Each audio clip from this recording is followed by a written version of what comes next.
எனதருமை உலகத் தமிழ் மக்கள் உங்கள் அனைவருக்கும் எனது அன்பான வணக்கங்கள். நலம் தரும் நவக்கிரகங்கள் நிகழ்ச்சியின் மூலமாக சோதிட சாஸ்திரம் மூலம் இந்த மானுடருக்கு வரக்கூடிய சுகதுக்க அனுபவங்களை கடந்த 16 ஆண்டுகளாக சின்னத்திரையின் மூலம் உங்கள் முன் உலா வந்து கொண்டிருக்கக்கூடிய இந்த நிகழ்ச்சியில் இந்த பகுதியானது குரு பெயர்ச்சி பலன்கள். ஜூலை மாதம் 5ஆம் தேதி வாக்கிய கணிதப்படி 2015ஆம் ஆண்டு, அதேபோன்று ஜூலை 14ஆம் தேதி திருக்கணிதத்தினுடைய அடிப்படையிலும் கடக ராசியிலிருந்து குரு பகவான் சிம்ம ராசிக்கு பெயர்ச்சி அடைகிறார். அதனுடைய வரிசையில் இந்த நிகழ்ச்சியில் கும்ப ராசியினுடைய பலன்களை நாம் பார்க்கிறோம். கும்ப ராசிக்காரர்களுடைய பொதுவாக கடந்த 6 மாதங்களுக்கு முன்னாடி சனி பெயர்ச்சி பலன்கள் என்ற நிகழ்ச்சியிலே சனி 10ஆம் பாவகத்திற்கு இடப்பெயர்ச்சி அடைவதால் ஏற்படக்கூடிய சுகதுக்க அனுபவங்களை, அவர்களுக்கு எவ்வாறெல்லாம் அந்த சனீஸ்வரன் நன்மை செய்வார் என்பதை பற்றியும் விரிவாக சொல்லியிருக்கிறேன். இந்த நிகழ்ச்சியை முதலாக பார்க்கக்கூடியவர்கள் யூடியூப்பில் ஆலயம் சுவாமிநாதன் டைப் பண்ணிங்கன்னா சனி பெயர்ச்சி பலன்களில் கும்ப ராசியினுடைய பலன்களை வெகுவாக நீங்கள் தெரிந்து கொள்ளலாம். குரு பார்க்க கோடி புண்ணியம் என்பார்கள். இந்த குரு என்ற ஒரு பிளானெட்டு தான் இந்த உலகத்துக்கே மிக அற்புதமான ஒரு வெளிச்சத்தை ஏற்படுத்துகிறது. இந்த குரு பயிற்சியினால் இந்த உலகத்தில் இருக்கக்கூடிய ஜீவராசிகளுக்கு என்னென்ன மாதிரியான பலன்களெல்லாம் தரும் அப்படிங்கிறதுல இப்போ நம்ம மானுடர்கள் மனிதர்களுடைய வாழ்க்கையில் சம்பந்தப்படக்கூடிய பிரச்சனைகள், அந்த பிரச்சனைகள்லாம் இந்த குரு மாற்றத்தினால ஒரு 30% கோஷர ரீதியான பலன்களை நாம் இதில் பார்த்துட்ருக்கோம். ஏன்னா ஒரு முழுமையான ஒரு பலன்கள் என்பது நம்மளுடைய ஜனனகால ஜாதகத்தை வச்சு தான் நம்ம ஆராய்ச்சி செய்யணும். அந்த வகையில் நமக்கு நடக்கக்கூடிய திசா புத்திகள், நம்மளுடைய லக்னம், அதே மாதிரி ராசியினுடைய தன்மை, லக்னம் ஏறிய நட்சத்திரம், இதெல்லாம் பெரிய ஒரு விரிவான ஆய்வுகள் இருக்கிறது. இந்த நிகழ்ச்சியை பொறுத்தவரை இந்த குரு பெயர்ச்சி கும்ப ராசிக்காரர்களுக்கு 6ஆம் பாவகத்திலிருந்து 7ஆம் பாவகத்திற்கு மாறுவது மிகச் சிறப்பான ஒரு விஷயம். கஜகேசரி யோகம் என்று சொல்வார்கள். சந்திரனை நேருக்கு நேராக 180வது பாகையில் இந்த குரு பார்வை கோடி புண்ணியம் என்று சொல்லப்படுகிறது. அதனுடைய வகையில் தான் இந்த கும்ப ராசிக்காரங்களுக்கு ரொம்ப விசேஷமான அற்புதமான பலன்களை அவங்க பார்க்குறாங்க. கடந்த 6 மாதங்களுக்கு முன்னாடியிலிருந்தே கர்மச்சனி என்று சொல்வார்கள். அந்த கர்மச்சனி என்பது ராசிக்கு 10ஆம் பாவகத்தில் சனி சஞ்சாரம் செய்யும்போது 2.5 ஆண்டு காலம். நிறைய பேர் செல்ஃபோனில் தொடர்பு கொண்டு நீங்கள் சொன்னது மாதிரியே தொழில் வகையில் இடமாற்றங்கள், வேலை மாற்றங்கள், அதே மாதிரி பிஸ்னஸில் புதிய தொழில்கள், இப்படி பல்வேறு விதமான இடர்பாடுகள்லாம் ஏற்பட்டதெல்லாம் சொன்னாங்க. ஏன்னா அந்த சனி 10ஆம் பாவகத்துக்கு வரும்போது கர்ம பாவகம். கர்ம பாவகத்தில் இருக்கக்கூடிய சனீஸ்வரன் என்ன செய்கிறார் அப்படின்னா தொழில் வகையிலையும் வேலை வகையிலையும் உங்களுக்கு மாற்றங்களை உருவாக்குவார். கடந்த 6 மாதங்களாக அதை நீங்கள் அனுபவிச்சுட்டு வர்றீங்க. அதுக்கு காயத்திற்கு மருந்து போட்டது மாதிரி இந்த குரு பயிற்சியாகப்பட்டது உங்களுடைய ராசியவே பார்க்கும் பொழுது 7ஆம் பார்வையாக உங்களுடைய ராசியவே பார்க்குறார். அப்போ என்ன ஆகும்னா இதில் நீங்கள் புதுசாக எடுத்துக்கிட்ட முயற்சியில் இனி ஜூலை மாதம் 5ஆம் தேதி முதல் ஒரு நல்ல வெற்றிக்கான ஒரு படிக்கட்டுகள் அமைவதை நீங்கள் கண்கூடாக காணலாம். அதே மாதிரி உங்களுடைய ராசியவே அது பார்க்குறதுனால உங்கள்கிட்ட என்னென்ன மிஸ்டேக்லாம் இருந்தது, நம்ம தொழிலில் புதுசாக நம்ம எப்படி நம்ம அப்ரோச் பண்ணுற விஷயங்கள்லாம் சரிதானா. ஏன்னா 10இல் சனி வரும்பொழுது பல்வேறு விதமான தொழில் வகையில் தான் உங்களுக்கு மாற்றங்கள் ஏற்படும், இடர்பாடுகள் ஏற்படும், வேலையில் மாற்றங்கள் ஏற்படும், வேலையில் இடையூறுகள் ஏற்படும். அப்போ என்ன செய்யலாம்னு தெரியாமலே நீங்கள் நிறைய பேர் அந்த நிகழ்ச்சியை சனிப்பெயர்ச்சி நிகழ்ச்சியை பார்த்துட்டு நிறைய பேர் தொடர்பு கொண்டாங்க. உலகமெங்கும் இருக்கக்கூடிய தமிழர்கள் என்னுடைய வேலையில் சரியில்லை, இதெல்லாம் எப்போ மாறும், இது நல்லா இருக்குமா, புதிய வேலைக்கு போனால் அது நல்லா இருக்குமா, புதுசாக அப்ளை பண்ணியிருக்கேன் அது எனக்கு கிடைக்குமா, எல்லாம் கேட்டுகிட்டு இருந்தாங்க. இதெல்லாம் நீங்கள் கவலை கொள்ள வேண்டாம் நேயர்களே, நல்ல அற்புதமான ஒரு மாற்றங்கள் உங்களுக்காக காத்திருக்கிறது. இந்த குரு பெயர்ச்சி உங்களுக்கு மிக அற்புதமான முன்னேற்றத்தையும் மேன்மையும் தரும்.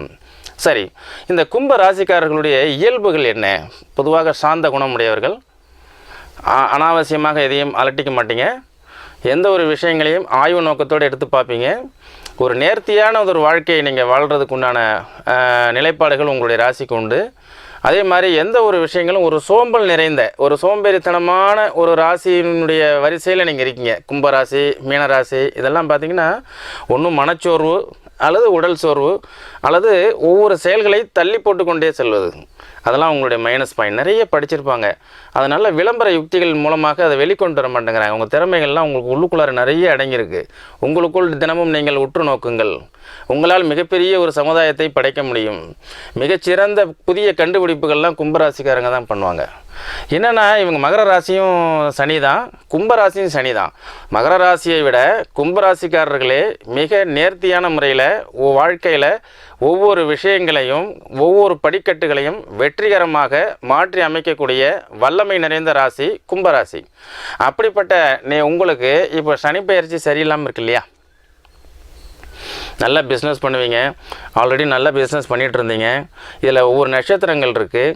புரட்டாதி நட்சத்திரம் இருக்குது, சதய நட்சத்திரம் இருக்குது, அவிட்ட நட்சத்திரம் இருக்குது. உங்களுக்கு விம்சோத்திரி திசை நடக்கக்கூடிய திசை புத்திகள் இருக்குது.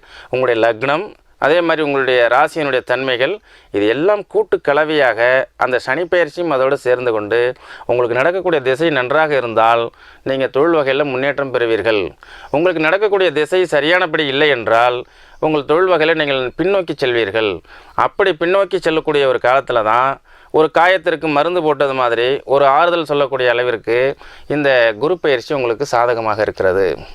அதே மாதிரி உங்களுடைய ராசிக்கு 2ஆம் பாவகத்தில் கேதுவும் 8ஆம் பாவகத்தில் ராகுவும் இருந்துகிட்ருக்கிறார் கடந்த ஒரு வருஷமாக.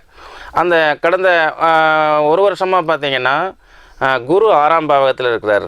6ஆம் இடம் என்பது ருணரோக சத்ரு, கடன், நோய், எதிரிகள், இப்படியெல்லாம் பல்வேறு விதமான துன்ப சிக்கல்களில் நீங்கள் இருந்து கொண்டிருக்கும் பொழுது இந்த வரக்கூடிய ஜூலை மாதம் 5ஆம் தேதியிலிருந்து ஒரு அற்புதமான ஒரு நிலைப்பாடுகள் உங்களை தேடி வருகிறது. பயன்படுத்தி கொள்ளுங்கள்.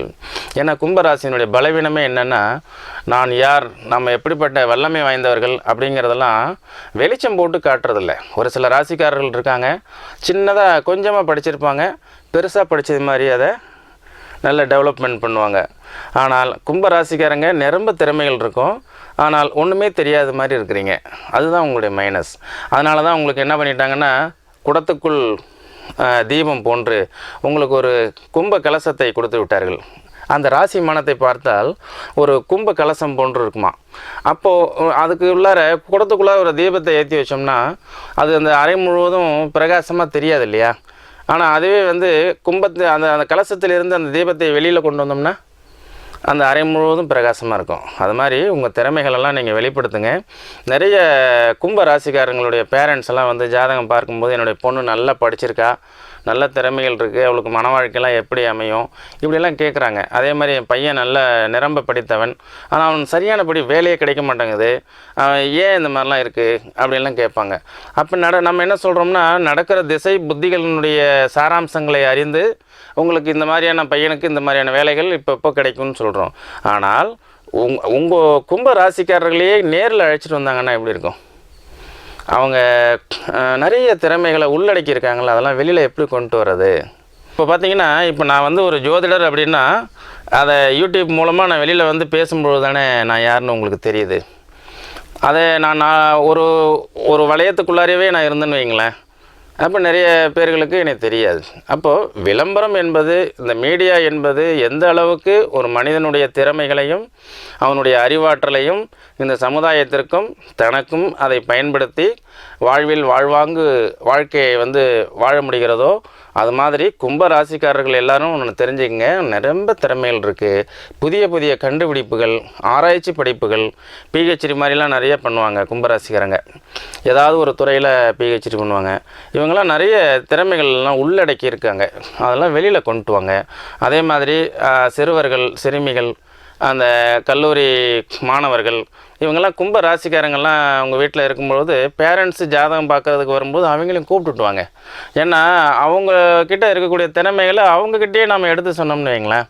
ஒரு பேரண்ட்ஸு ஒரு அறிவுரை சொல்கிறாங்க, அது ஒரு சில குழந்தைங்கள்லாம் கேட்டுக்குவாங்க. ஒரு சிலருக்கு அப்பா அம்மா அறிவுரை சொன்னால் அது பிடிக்காது.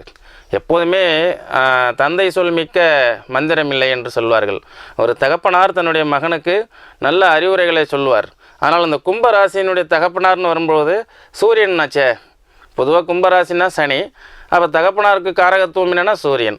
அப்போ சூரியன் சனி பகையாக இருப்பதால் ஒரு சில கும்ப ராசி நேயர்களுடைய தகப்பனாருடைய அறிவுரைகளை ஏற்காத கும்ப ராசிக்காரர்கள் ஒரு குருவினுடைய அறிவுரையை ஏற்பது நல்லது.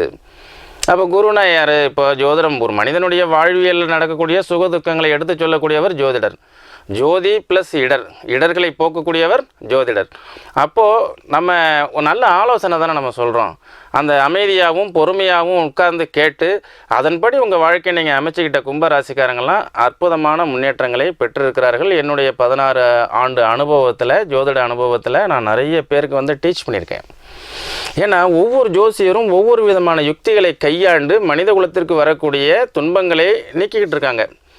என்னுடைய மெத்தடாலஜி என்ன அப்படின்னு கேட்டிங்கன்னா, நான் ஃபேஸ் டு ஃபேஸ் உட்காந்து அவங்களுடைய வாழ்க்கையில் அவங்களுடைய லட்சியம் என்ன, அவங்களுடைய கொள்கை கோட்பாடுகள் என்ன, அவங்களுடைய எதிர்பார்ப்புகள் என்ன, எதிர்காலம் பற்றிய திட்டங்கள் என்ன அப்படின்னு கேட்டு எந்த விதமான இலக்குகளும் இல்லாத ஒரு மனிதன் வாழ்வில் வெற்றியை ருசிக்க முடியாது. அப்படிப்பட்ட மனிதர்கள் எந்த ராசிக்காரங்களாக இருந்தாலும் சரி. அப்போ அந்த மாதிரி உள்ளவங்களாம் எங்கிட்ட வரும்பொழுது அந்த கும்பராசிக்காரங்களுக்கு உண்டான மகோன்னதமான ஒரு மகத்துவத்தை எடுத்து சொல்லி இந்த மனித குலம் நல்ல ஒரு மேன்மை அடைவதற்கு உங்களுடைய திறமைகளை நீங்கள் பயன்படுத்தினீர்களேயானால் வாழ்வில் 100% வெற்றியை நீங்கள் பெறலாம் அப்படிங்கிறத இந்த நிகழ்ச்சியின் மூலமாக அனைத்து கும்பராசி சகோதர சகோதரிகளுக்கும் நான் சொல்ல விரும்புகிறேன். ஏனென்றால் 12 ராசிகளிலும் கும்ப ராசிக்காரர்களே மிகுந்த அறிவாற்றலும் மதிய நுட்பமும் அதை பயன்படுத்த தெரியாதவர்களும் இருப்பார்கள். நன்கு பயன்படுத்தக்கூடியவர்கள் இந்த நிகழ்ச்சிக்கு நம்ம வரவேற்கலை. ஏன்னா அவங்க நல்லா இருக்கிறாங்க, நல்ல ஒரு வாழ்வியலில் வந்து நினச்சது மாதிரிலாம் வாழ்ந்துட்டுருக்காங்கனாக்கா நம்ம அவங்கள விட்டுருங்க. பேஷண்ட்டுக்கு தான் வைத்தியம், அதனால் நோயாளிக்கு தான் மருத்துவருடைய மகத்துவம் தெரியும். அதுபோன்று இந்த கும்ப ராசிக்கார சகோதர சகோதரிகள் உங்கள் வாழ்க்கையில் நீங்கள் மேன்மை அடையலைன்னா அதுக்கு என்ன காரணம் அப்படின்னா, உங்களுக்குள் இருக்கக்கூடிய இந்த ஆற்றலை உசுப்பி விடுவதில்லை. அந்த வேலையை தான் நான் பண்ணிகிட்ருக்கேன். வாங்க நம்ம நேரில் நிறைய பார்க்கலாம். அதே மாதிரி இந்த கும்ப ராசிக்காரங்களுக்கு 10ஆம் பாவகத்தில் சனி இருக்கிறதுனால பல்வேறு விதமான தொழில் வகையில் உள்ள இடர்பாடுகளை நீங்கள் சந்தித்து கொண்டு இருக்கிறீர்கள். உங்களுடைய ஜாதகப்படி நீங்கள் தொழிலை தேர்ந்தெடுத்தால் மிகச் சிறப்பானது. ஏன்னா இப்போ என்னுடைய தொழில் அப்படிங்கிறது ஜோதிடம்தான் என்பதை நான் தெரிந்து கொள்வதற்கு 25 ஆண்டுகள் ஆச்சு. அந்த 25வது வயசில் நாம் ஒரு ஜோசியராக தான் இருக்க முடியும் அப்படிங்கிறத எடுத்துக்கிட்டு நான் மற்ற தொழில் பண்ணக்கூடிய எண்ணங்களை விட்டுட்டு இதில் முழு மூச்சாக இறங்கி இன்றைக்கி வந்து பல்லாயிரக்கணக்கான மனிதர்களுடைய வாழ்வியலில் ஏற்படக்கூடிய சந்தேகங்களை நம்ம போக்கியிருக்கோம். அது மாதிரி உங்களுடைய திறமைகளை சரியான விகிதாச்சாரத்தில் எந்த துறையில் போனீங்கன்னா வெற்றி கிடைக்கும், அவ்வளோதான். அந்த துறையை 18 வயசுலேயே தேர்ந்தெடுக்கணும். 18 வயசு ஆகும்பொழுதே நீங்கள் +2 முடித்த உடனேயே +2 படிச்சுட்டு இருக்கும் பொழுதே நீங்கள் ஜாதகத்தை எடுத்துக்கொண்டு உங்களுடைய பேரண்ட்ஸோடு வாங்க. உங்கள் ஜாதகத்தில் எந்த அளவுக்கு டெப்த்தான ஒரு முன்னேற்றகரமான விஷயங்கள் இருக்கிறது என்பதை ஆய்வு செய்வோம். அப்படி ஆய்வு செய்தமேயானால் உங்கள் லைஃப் வந்து சக்ஸஸ், 100% சக்ஸஸ். நாம் இல்லாத ஒரு ஊருக்கு பயணம் செய்வது போன்று ஒரு இலக்கில்லாத பயணம் வெற்றியை தராது. ஏன்னா உங்ககிட்டலாம் இலக்குகள் இல்லைன்னு நான் சொல்லவே இல்லை. நல்லா படிக்கிறீங்க, நல்ல அறிவு இருக்குது, திறமை இருக்குது, அதை முழுமையாக நீங்கள் பயன்படுத்துவதில்லை. சரி, இந்த குரு பெயர்ச்சி கடந்த 1 வருடமாக 6ஆம் பாவகத்தில் இருந்து உங்களுக்கு தேவையில்லாத சில கடன், நோய்த்தன்மையினுடைய தாக்கங்கள், சத்துருக்களுடைய தாக்கங்கள் இதெல்லாம் எதிர்கொண்டீங்க. இப்போது 7ஆம் பாவகத்தில் இருக்கக்கூடிய இப்போ சந்திரனுக்கு நேர் 7ல் குரு இருந்ததுன்னா அதுதான் கஜகேசரி யோகம், குருச்சந்திர யோகம் எல்லாம் சொல்கிறாங்கல்ல. ஒரு சந்திரனுக்கு நேர் 7ஆம் பாவகத்தில் குரு இருக்கும் பொழுது தான் அதை கஜகேசரி யோகம் என்று சொல்வார்கள். கஜகேசரி யோகம் என்றால் என்ன? சிங்க முகம் கண்ட யானை போன்று துன்பங்கள் விலகி ஓடிவிடுமாம் அப்படின்னு சொல்லுவாங்க. அப்போ துன்பம் என்பது அவர்கள் எதிர்கொண்டு தான் ஆக வேண்டும். துன்பத்தை எதிர்கொண்டால் மட்டுமே தான் சிங்க முகம் கண்ட யானை போன்று. அப்படின்னா என்ன? நிறைய துன்பங்களையும் பிரச்சனைகளையும் இந்த கஜகேசரி யோகத்தில் உள்ளவங்கெல்லாம் என்னுடைய அனுபவ அடிப்படையில் நான் பார்க்கும்போது நிறைய துன்பங்களை சந்திக்கிறாங்க. அதன் பிறகு தான் அதுக்கு ஒரு தீர்வு காண்றாங்க. அப்போ குரு பார்க்க கோடி புண்ணியம் பொழுது அந்த ராசியை குரு பார்த்துடுறாரு. இப்போ பிறக்கக்கூடிய குழந்தைகள்லாம் பார்த்திங்கன்னா அந்த சந்திரனுக்கு நேர் 7ஆம் பாவத்து கும்பராசியில் இந்த ஒரு வருஷம் முழுக்கணும் கும்பராசியில் பிறக்கக்கூடிய குழந்தைகள் எல்லாருக்குமே கஜகேசரி யோகம் இருக்கும். அப்போது அந்த ராசியவே குரு பார்க்கும்போது உங்களை நீங்கள் மாற்றிக்கொள்ளுங்கள், உங்களை நீங்கள் சீர்தூக்கி பார்ப்பதற்கு ஒரு வாய்ப்புகள் உண்டு. அதே மாதிரி குருவுக்கு வந்து ஸ்தான பலம் அப்படிங்கிறத விட பார்வை பலம் ஒன்று இருக்கிறதாக நம்ம சொன்னோம். எப்படி 7ஆம் பார்வையாக உங்களுடைய ராசியவே குரு பார்க்குறாரோ அதே மாதிரி 5ஆம் பார்வையாக உங்களுடைய 11ஆம் பாவகத்தை பார்க்குறார். இது வரைக்கும் நம்ம வந்து லாபம் இல்லைங்க, எந்த வகையிலுமே எனக்கு பெனிஃபிட் இல்லாமலே இருந்தது, நான் தொழிலெலாம் பண்ணுறேன் ஆனால் ஒரு சக்ஸஸ்ஃபுல்லாக இல்லை, இந்த தொழிலெல்லாம் இப்போ கடந்த 6 மாதமாக சனி வந்ததுலேருந்து சில விஷயங்கள்லாம் மாற்றி அமைச்சிருக்கேன், ஆனால் அதனுடைய பெனிஃபிட் எனக்கு எப்போ கிடைக்கும் அப்படின்னு ஏங்கி தவிக்கக்கூடிய சகோதர சகோதரிகள் இந்த குரு பெயர்ச்சினால் பெனிஃபிட் லாபஸ்தானத்தை பார்ப்பதால் எல்லா வகையிலும் லாபம், தன்னுடைய மூத்த சகோதரங்களால் ஆதாயம், அதே மாதிரி எல்லா வகையிலுமே உங்களுக்கு நீங்கள் கேட்ட இடத்துல ஒரு பணத்துக்காக எதிர்பார்க்குறீங்க, அதெல்லாம் நல்ல விதமாக உங்களுக்கு கிடைக்கும். அதே மாதிரி திருமணம் ஆகாத சகோதர சகோதரிகளுக்கு இந்த குரு பெயர்ச்சி வந்து கண்டிப்பாக திருமணத்தை நடத்தியே தீரும். அந்த குரு அதாவது வந்து கும்ப ராசிக்கார பேரண்ட்ஸ் இருக்காங்க, அவங்க மகனுக்கோ மகளுக்கோ வரன் தேடிட்டு இருக்காங்க அப்படின்னா இப்போ காரியத்தில் இறங்கினாங்கன்னா கண்டிப்பாக தன்னுடைய மகனுக்கோ மகளுக்கோ நல்ல வரன்களை அமைத்து கொடுப்பதற்குண்டான காலங்கள் நெருங்கி வந்து விட்டது. அதே மாதிரி உங்களுக்கு வீடு கட்டக்கூடிய யோகம், அந்த வீட்டுக்கு கிரகப்பிரவேசம் செய்யக்கூடிய அதாவது சுப காரியங்கள் நடக்கக்கூடிய அமைப்பு கும்ப ராசிக்காரர்களுக்கு வந்தாச்சு. அப்போ 11ஆம் இடத்தை குரு பார்ப்பதால் அதிக அற்புதமான ஒரு நல்ல லாப மேன்மைகளை நீங்கள் அறுவடை செய்ய போகிறீர்கள். அதற்கு அடுத்தது பார்த்திங்கன்னா குரு வந்து உங்களுடைய 3ஆம் இடம் என்று சொல்லக்கூடிய தைரிய ஸ்தானத்தை அந்த குரு பார்த்துடுறார் 9ஆம் பார்வையாக. அந்த குரு பார்க்க கோடி புண்ணியம்னு சொல்கிறாங்க இல்லையா, அந்த 3ஆம் இடம் என்றால் என்ன? முயற்சி, தைரியம், உங்களுடைய வீரத்தை பயன்படுத்துதல், முன்னேற்றத்திற்கான படிக்கட்டுகளில் நீங்கள் ஏறுறது, அதே மாதிரி முன்னேற்றத்துக்கு உண்டான அடித்தளம் அமைக்கிறது, அது முயற்சி எடுக்கிறது, இதெல்லாம் வீர தீர பராக்கிரமத்திற்கு உண்டான தைரியத்துக்கு உண்டான அதாவது 3ஆம் பாவகம். அந்த 3ஆம் பாவகம் வந்து உங்களுக்கு 9ஆம் பார்வையாக குரு பார்த்துறதுனால இனி எடுக்கக்கூடிய முயற்சிகள் அதிக அற்புதமான வெற்றியை தரும். அதனால் நேயர்களே, அந்த சனி 10ஆம் இடத்துல இருக்குது, கர்மச்சனி அப்படின்னு நடுங்கிட்டு இருக்கக்கூடியவங்களுக்கெல்லாம் ஒரு ஆறுதல் பரிசாக இந்த குரு பெயர்ச்சி இருக்கும் என்பதில் எவ்விதமான ஐயப்பாடுகளும் இல்லை. இந்த குரு பெயர்ச்சியில் மிக அற்புதமான சுப பலன்களை பெறக்கூடிய ராசிகளினுடைய வரிசையில் நீங்களும் முக்கியத்துவம் பெறுகிறீர்கள். அதனால் நீங்கள் இந்த குரு பெயர்ச்சி சனி பெயர்ச்சிலாம் வரும்பொழுதாவது உங்களுடைய ஜாதகத்தை எடுத்துக்கொண்டு நீங்களே நேரில் வாருங்கள். அப்போ நேரில் நீங்கள் வரும்பொழுது என்ன ஆகும்னா உங்களுடைய கடந்த கால விஷயங்கள், கடந்த கால தவறுகள், இது எல்லாத்தையுமே நம்ம சுட்டி காட்டுறோம். அதுக்கு அடுத்தது பார்த்திங்கன்னா இப்போ எப்படிலாம் இருந்தால் மேன்மை அடையலாம் அப்படிங்கிறத உங்களுக்கு தெளிவாக்குறோம்.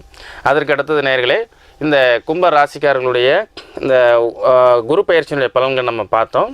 எனவே வந்து ஒரு சில கும்ப ராசிக்காரங்களுக்கு வாழ்க்கையில் விரக்தி, துக்கம், துன்பம், எதுலேயுமே மேன்மை அடைய முடியாமை, தாழ்வு மனப்பான்மை, எவ்வளவு திறமைகள் இருந்தும் அதை வெளிப்படுத்துறதுக்கு ஏதாவது நமக்கு அதிர்ஷ்டம் இருக்குமா, அதிர்ஷ்டம் என்றால் என்ன, எப்படியெல்லாம் நம்ம இருந்து மேன்மை அடையலாம் அப்படிங்கிற மாதிரியான ஒரு அதாவது பார்த்திங்கனாக்கா ஒரு இன்ஃபீரியாரிட்டி காம்ப்ளெக்ஸ்ன்னு சொல்லுவாங்க. அதை தமிழில் வந்து தாழ்வு மனப்பான்மை உள்ளவங்களாக இருப்பாங்க. அவங்களாம் நீங்கள் கவலைப்படாதீங்க. ஏன்னா எல்லாவற்றுக்கும் இறைவன் வந்து மருந்து படைச்சிருக்கான். நோயை படைத்ததும் இறைவன், மருந்தை படைத்ததும் இறைவன். அப்போது இந்த மனித குலத்திற்கு ரெண்டுமே ஏன் கிடச்சிருக்கு அப்படின்னா எல்லாமே இறைவனுடைய படைப்புகள் தான். நம்மளுடைய அவரவருடைய கர்மா, அவர்களுடைய செயல்களுக்கு உண்டான விளைவுகளை நாம் அனுபவித்து கொண்டிருக்கிறோம். அந்த கர்ம வினைகளை ஆய்வு செய்வது, இந்த ஊழ்வினையினுடைய பயனை ஆய்வு செய்வது, எப்படி இருக்கும் என்பது ஆய்வு செய்வது ஜோதிடர். ஜோதிடர் என்பவர் இதெல்லாம் கண்டுபிடித்து உங்களுக்கு தெளிவாக கொடுக்கறதுக்கு தயாராக இருக்கிறாங்க. நீங்களே நேரில் வந்து பயன்படுத்திக்கங்க. என்ன நேயர்களே, இந்த நிகழ்ச்சியில் குரு பயிற்சியினுடைய பலன்களை கும்ப ராசிக்காரங்களுக்கு சாதகமாக இருக்கிறது என்பதை பார்த்தோம். இனி அடுத்த நிகழ்ச்சியில் மீன ராசிக்கு உண்டான பலன்களை நம்ம பார்ப்போம். அதுவரை உங்களிடமிருந்து விடைபெறுவது உங்களுடைய அன்பு சகோதரன் ஆலயம் சுவாமிநாதன். நன்றி, வணக்கம்.